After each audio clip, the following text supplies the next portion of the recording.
সরস্বতী ঠাকুরের কাছে বই জমা না দিয়ে এই বিশেষ দিনে বেশি করে বইমুখী হোক পড়ুয়ারা চাইছে স্কুল। তাই পুজোর দিনে স্কুলে বইমেলার আয়োজন। বইমেলার পাশাপাশি স্কুল লাইব্রেরিতে পরিবেশ বান্ধব কর্নারেরও উদ্বোধন হলো চুঁচুড়ার বালিকা বাণী মন্দির স্কুলে। স্কুলের প্রধান শিক্ষিকা ধৃতি বন্দ্যোপাধ্যায় নিজে পরিবেশ নিয়ে কাজ করেন, তাই এ বিষয়ে তার উৎসাহই বেশি।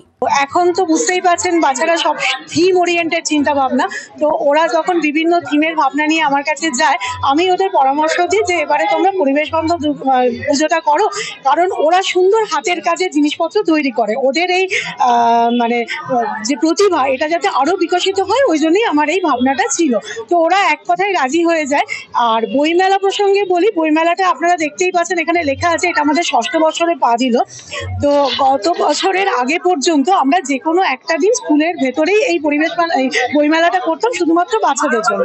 গত বছর থেকে আমরা বইমেলাটা করছি একদম সরস্বতী পুজোর দিন, এই জন্য যে সাধারণভাবে স্কুলের দিন হলে শুধুমাত্র স্কুলের বাচ্চারাই এটা দেখতে পারে, কিন্তু যখনই এটা অন্য মানে এই আজকের মতো দিনে হচ্ছে তখন প্রাক্তনীরাও এটা সুযোগ নিতে পারছে। এমনকি এখন পুরো সারা মানে এলাকাবাসীর জন্য এটা উন্মুক্ত থাকছে সকাল 11টা থেকে সন্ধ্যে 6টা পর্যন্ত। এই ভাবনা থেকে এটা করা, প্লাস আমাদের ছোটবেলায় একটা ধারণা ছিল সরস্বতী পুজো মানে বই পড়া চলবে না, তো সেটা তো নয়। সরস্বতী বিদ্যার দেবী, কাজে বিদ্যার দেবীর আরাধনার দিন আমরা চাইছি মেয়েরা আরো বেশি বইমুখী হবে। এদিন সরস্বতী পুজো উপলক্ষে স্কুলের লাইব্রেরিতে এনভায়রনমেন্ট কর্নার উদ্বোধন করেন পরিবেশবিদ বিশ্বজিৎ মুখোপাধ্যায়। উপস্থিত ছিলেন চুঁচুড়ার বিধায়ক অসিত মজুমদার, স্কুল পরিচালন সমিতির সভাপতি গৌরীকান্ত মুখোপাধ্যায়। প্রধান শিক্ষিকা জানান, বিশ্বজিৎ বাবু আপাতত 23টি পরিবেশ বিষয়ক বই দিয়েছেন, সেগুলো ছাত্রীরা পড়তে পারবে। ভবিষ্যতে আরও বই রাখা হবে কর্নারে। প্রধান শিক্ষিকার এমন উদ্যোগে খুশি ছাত্রী অভিভাবকরাও। বই তো আমরা সকলেই জমা দিই সরস্বতী ঠাকুরের কাছে। হ্যাঁ, এই দিনকে সবাই বলে যে বই জমা দেবো, পড়বো না, কিন্তু অ্যাকচুয়ালি পড়া উচিত, আমারও যেটা মনে হয়। আর আজকের দিনে এই স্কুলে বই মেলাতে আমার খুবই ভালো লাগছে, সব ধরনের বই পড়তে পারছি।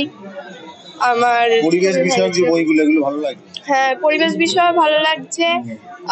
পরিবেশ তো আমাদের বিভিন্ন রাইটারের বই আছে, তারপর নানা ধরনের রোমাঞ্চকর যেগুলো বই, খুবই ভালো লাগছে। আজকের দিনে মেয়েকে স্কুলে নিয়ে এসেছি, ও অনেক এনজয় করছে। তারপরে এই বইগুলো দেখছে, পরিবেশ সম্বন্ধে যা একটা বাচ্চার যে ধরনের একটা ধারণা হওয়া উচিত সেটা বই পড়েই হোক বা পারিপার্শ্বিক সমস্ত কিছু দেখেই হোক, সমস্ত দিক থেকে শিক্ষা বাচ্চাদের পাওয়া উচিত। শুধু একরকম দিকে শিক্ষা নিয়ে তো বাচ্চাটা বড় হতে পারবে না।